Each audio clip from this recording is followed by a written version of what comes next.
I want to talk about React's virtual DOM. It's a big concept in React, and it's part of why React is so fast at updating a website.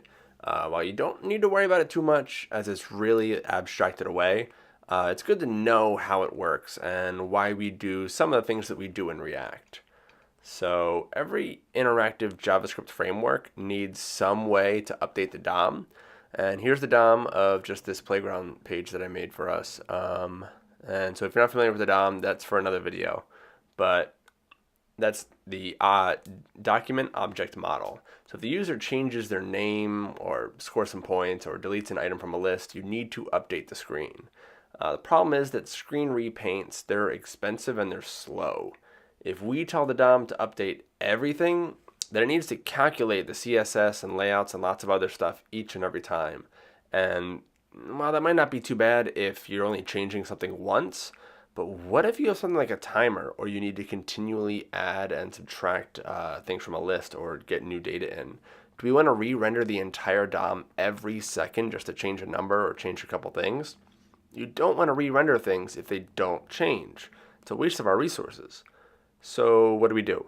Well, this is where React's virtual DOM comes in. Virtual DOM is React's copy of the DOM, built in JavaScript for speed. The actual DOM isn't as fast to work with as a virtual DOM, so that's why React uses the virtual DOM behind the scenes. So React's way of seeing what's different with new renders is called reconciliation. To be as fast as possible, React makes two assumptions. Here's assumption one. Two elements of different types will produce different trees.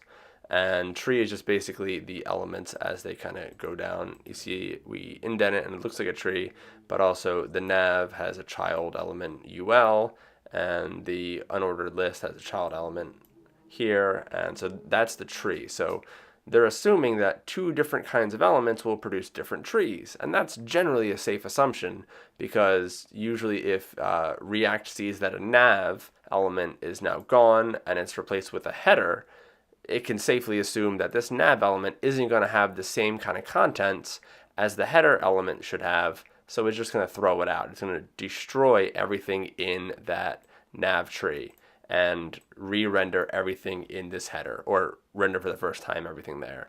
Where this could get you into just performance trouble is if you, for some reason, do something where everything here is the same in this div, but you change the div to an article and everything stays the same, but React's not going to know that. React is going to see that div has changed to article, and it's just going to destroy the rest of this in here, and it could be even more, right? If you have more items, more images, whatever's in this div, it would just get destroyed, and it would start over, re-rendering everything. So that's just something to be aware of.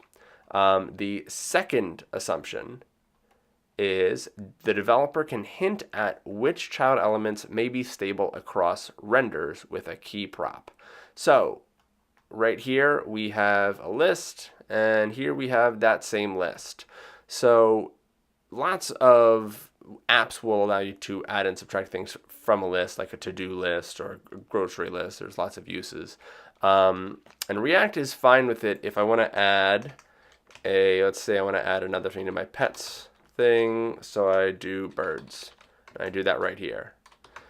React is okay as long as I'm adding it at the end of this list. But if I start to move this up, React is not going to be aware that dogs, cats, and rabbits hasn't changed, because it just sees this new birds item and it assumes that the rest is brand new, and it's just going to trash it and re-render everything.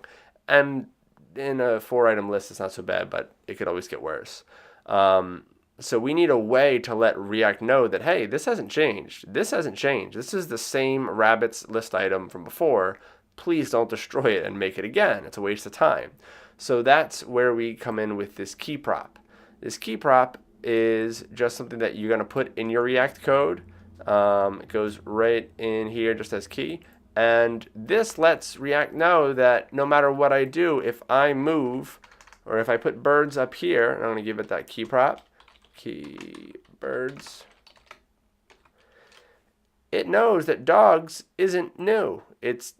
This is all the same here. Dogs, cats, and rabbits hasn't changed. It doesn't need to destroy it. It just needs to put birds above it, and everything is good again. So I want to show you this kind of in practice. And with our DOM open up over here, I can show you just how things change whenever we manipulate them, and how React finds that it's only going to change the things it needs to change. So we have this untouched static text here. This is just lorem ipsum, and I'm going to inspect it just to kind of see that as we go through, that's not going to change. I'm going to have that open so that we can see that as I'm going to hit this counter with an add and subtract button, nothing else is going to change. You're not going to see any flashes happen anywhere else, and it's going to flash this number right here to let us know that it's updated that. And you see that nothing else here is flashing. This lorem ipsum is not flashing over there in our DOM. Only thing that's changing as I click this is what needs to change, is the thing that actually changed. So React is using the virtual DOM to figure out what's changing, and it's only changing what needs to be changed. To go off of our key example from before, I'm going to inspect these to just open them up inside our developer tools over here. So so this grocery list has no keys to it. I'll show you it in the code. And we've got it right here. Every time it gets a new grocery, it's mapping over the list, and it's just giving you a list item. There's no key here. Where down here with my friends list, I'm giving it a key that just matches to the name of the friend. So now, if I add something in here, let's watch milk, eggs, and butter. If I add, let's see, let's go cheese, right? Cheese. Let's add that right in item position 1. Let's see what happens here with any flashing. They all flashed because it's not smart enough to know that milk, eggs, and butter isn't brand new. If I add it at the end, let's add yogurt to position 5.